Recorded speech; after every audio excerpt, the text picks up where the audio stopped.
संसार में जब कोई तुम्हारा ना होवे,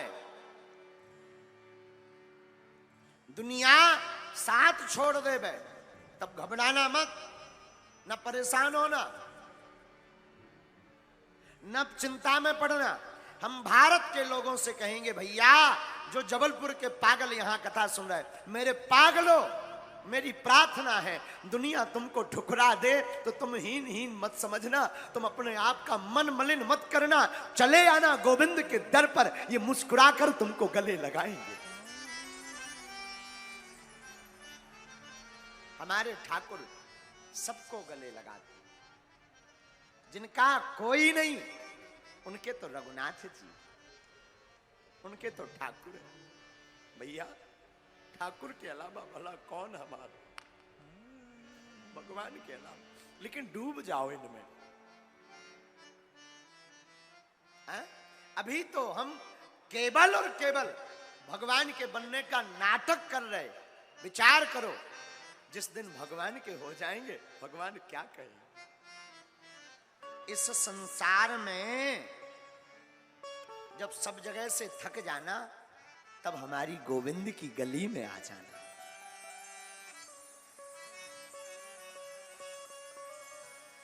तब आप हमारे माधव की गली में आ जाना। इनके जैसा दयालु कोई नहीं है, इनके जैसा कृपालु भी कोई नहीं है। इनका स्वभाव बड़ा दिव्य है। इनकी लीला, ये फिर जात पात नहीं देखते, छोटा बड़ा नहीं देखते, ये तो भक्त का भाव देखते हैं।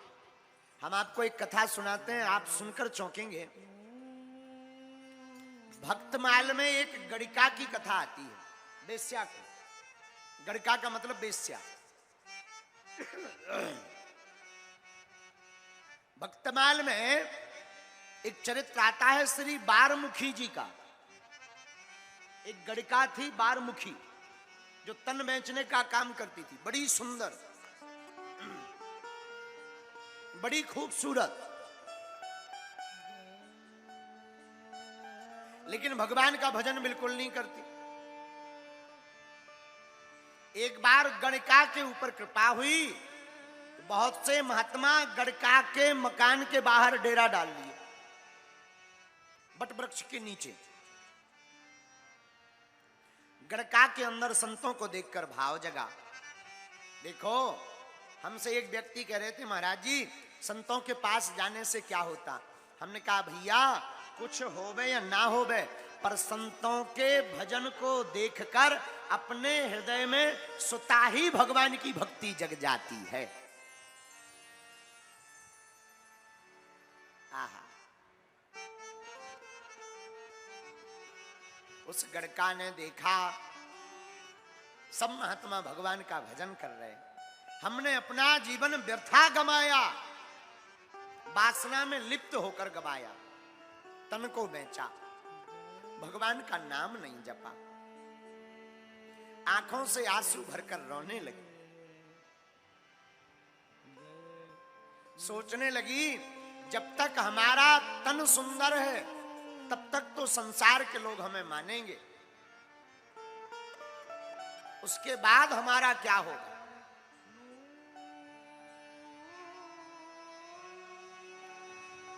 रात गवाई सोए कर, दिवस गवाया खाए। भैया जो भगवान का भजन नहीं करते, उनका हाल गणिका जैसा ही है। रात तो सोकर गवाई, दिन खा पी कर गवाया। रात गवाई सोए कर, दिवस गवाया खाए। हीरा जन्म अनमोल था, कौड़ी बदले जाए। बड़ा अनमोल जीवन था भगवान के भजन के लिए, पर बेफिजूली में बर्बाद कर दिया, किसी काम का नहीं रहा।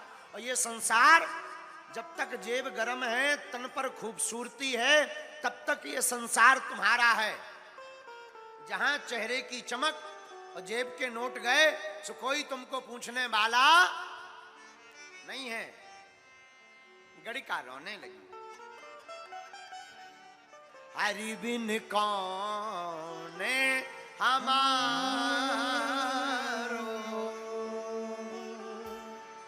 अब तो बिना गोपाल के कौन हमारा है, सब व्यर्थ है। उसने क्या किया, जितनी संपत्ति थी एक थाल में सोना चांदी जवाहरात भरे महात्माओं के पास ले गई। महाराज, आपकी कृपा से, आपके दर्शन से हमारे अंदर भाव जगा है, ये स्वीकार करो सेवा। महात्माओं ने परिचय पूछा, कौन हो तुम? नीचे मूड डालकर, सिर डालकर बोली, महाराज हमारा परिचय मत दो, मैं बड़ी पापनी हूं, घोर पापनी, बेस्या हूं। महाराज मैं इतनी पापनी हूं, बाहर से तो मैं ठीक दिखाई पड़ रही, पर महाराज मैं इतनी पापनी हूं कि अगर मैं नरक में भी जाऊं तो नरक के जीव भी मुझसे घृणा करेंगे। मैं इतनी पापनी हूं, आप हमारा परिचय मत पूछो, आप तो हमारी सेवा स्वीकार करें। महात्मा नाराज हो गए, गड़िका का संपत्ति हम नहीं लेते, जाओ हटो यहां से। और सुनो, मुंह मत दिखाना,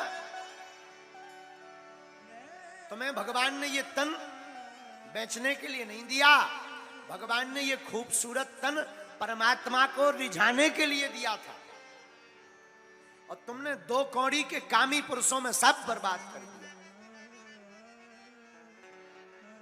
वासना में डूबी रही, कामी पुरुषों का संग किया, अब तुम्हारा कोई नहीं है। गड़िका रोने लगी, आंखों में आंसू भरकर बोली, महाराज अगर गंगा नदी ही हमको त्याज्य कर देगी तो हमारा भला कैसे होगा, गुरु ही हमको त्याग देंगे तो शिष्य का कल्याण कैसे होगा। आप तो दयालु हो, आप तो स्वीकार करो। महात्माओं ने स्वीकार नहीं किया। महात्मा बोले, सुनो, तुम्हें ज्यादा पड़ी हो, ये सभी सोने चांदी को ले जाकर बेच दो, एक मुकुट बना लो, और श्री रंगनाथ जी ठाकुर जी के नाप का मुकुट बनाओ, और वो मुकुट ठाकुर जी को पहनाओ, कम से कम हमारे ऊपर से बलाए तो जाए। महात्माओं ने ऐसा सोचा कि संपत्ति ले लेंगे, हम भी बर्बाद हो जाएंगे। बात भी सही है महाराज, पहले के जमाने में अनीति का धन लेने से लोग बचते थे। माताएं समझाती थीं अपने पतियों को, अनीति का धन ना आ जाए, बच्चों की बुद्धि बिगड़ जाएगी। आज के जमाने में कोई नीति का खाता ही नहीं। साधु बोले, अनीति का धन नहीं खाएंगे, ये धन खाने से सब बर्बाद हो जाता है, भजन चला जाएगा। इसलिए एक काम करो गड़िका, तुम रंगनाथ जी के लिए, भगवान के लिए मुकुट बनवाओ। अब देखना, संतों को देखकर उस गड़का के हृदय में जो भगवान के प्रति भाव जगे, उन भावों ने गड़का को निर्मल कर दिया, शुद्ध कर दिया। उसने एक मुकुट बनवाया, श्री रंगनाथ जी के मंदिर ले जाने के लिए तैयार हुई, रोज रातों भर रोई भगवान के लिए। मैं पतित हूं, पतित पावन हो तुम, मैं अगर पापनी हूं तो आप पाप हरण भी तो हो। हे नाथ, अगर आप ही हमको त्याग दोगे महात्माओं की भांति, तो कौन हमको सहारा देगा, कौन हमको ध्याएगा। हे नाथ, कौन हमारी खबर लेगा। और हाथ जोड़कर वो गड़का रोते रोते रातों को व्यतीत करती, आंखों से झरझर आंसू बहाती और गाते हुए कहती, हरि बिन कौन ने हमारो, हरि बिन कौन हमारो, हरि बिन कौन हमारो, हरि बिन कौन हमारो, हरि बिन कौन हमारो, हरि बिन कौन हमारो। भगवान के बिना कौन हमारा है? जिनका नाम पतित पावन है, जिनका नाम पतित पावन है, जिनका नाम पतित पावन है, जिनका पतित पावन है, हमको भी पावन तारो, हमको भी पावन तारो। और गड़का रोते हुए वह कहने लगी, वह वेश्या, हरि बिन कौन हमारो, हरि बिन कौन हमारो। हे नाथ, आपने कोई साधारण पापी नहीं तारे। अगर आप पापी ही तारते हो तो हम भी पापी।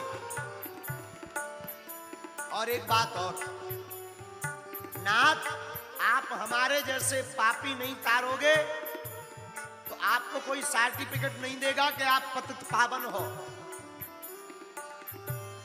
गड़ी का गीत अजामिल तारे, घड़ी का गीत अजामिल तारे।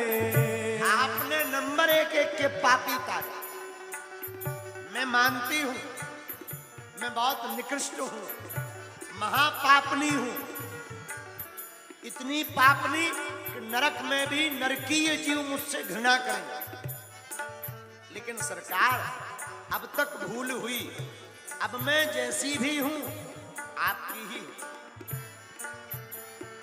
गड़ का गीत अजामिल तारे, घड़ी का गीत अजामिल तारे। घड़ी का गीत अजामिल तारे, घड़ी का गीत अजामिल तारे। हमको भी पार उतारो, हमको भी पार उतारो, हमको भी पार उतारो, हमको भी पार उतारो। तुम बिन कौन हमारो, तुम बिन कौन हमारो। हमारो प्रभु बिन कौन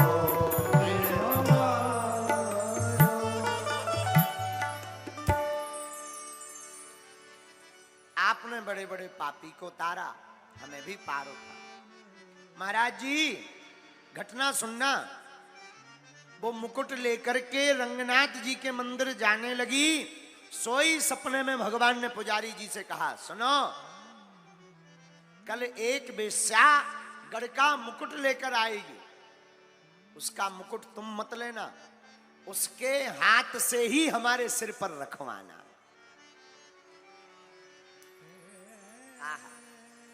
धन्य है। इसीलिए हमारे प्रभु का नाम दयालु। धन्य है, धन्य। गड़िका जैसी वेश्या को भी भगवान कहते हैं। इसके सिर, हमारे सिर पर मुकुट यही रखेगी। दूसरे दिन पुजारी जी इंतजार करते रहे।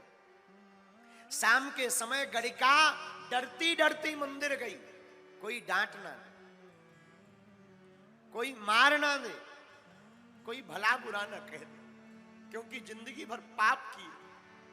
भगवान के सामने जाएंगे तो भगवान क्या पता हमारा स्वीकार करेंगे या नहीं करेंगे। आंखों से भरी रोती हुई गई। रोती रोती पहुंची। पुजारी जी ने कहा, अरे अरे आइए आइए आइए, आगे आइए, हम आपका ही इंतजार कर रहे थे। चौंक गई गड़िका, हमारो इंतजार? हाँ, एक काम करो महाराज, क्षमा करना, आपसे भूल हो गई होगी। मैं तो महा नीच हूं, मैं तो महा पापनी हूं, मैं महा निकृष्ट हूं। भला आप हमारा क्यों इंतजार कर रहे थे? सरकार, हम रंगनाथ जी के लिए एक मुकुट लाए हैं। है तो ये पाप की कमाई, लेकिन स्वीकार कर लो। पुजारी जी बोले, अरे देवी जी, हमने नहीं, रंगनाथ जी ने ही स्वीकार कर लिया। अब तो तुम अपने हाथ से पहनाओ। आहा, भगवान जहां विराजमान थे ठाकुर जी, वो गड़िका उस चबूतरे पर चढ़ी, रोकर के अधीर हो गई कि भला मैं ये क्या देख रही हूं, ये सब हो क्यों रहा। सोच ही रही थी। हाथ में मुकुट लिया, भगवान को पहनाना चाहा, लेकिन भगवान की मूर्ति थोड़ा बड़ी है, इसकी हाइट थोड़ा छोटी है। ये सकचा गई कि भला अब कैसे मुकुट पहनाएंगे। लेकिन धन्य है भगवान, भगवान ने जैसे ही गड़िका को देखा, तुरंत अपना सिर नीचे कर लिया मूर्ति ने, और गड़िका ने अपने हाथ से मुकुट पहना दिया।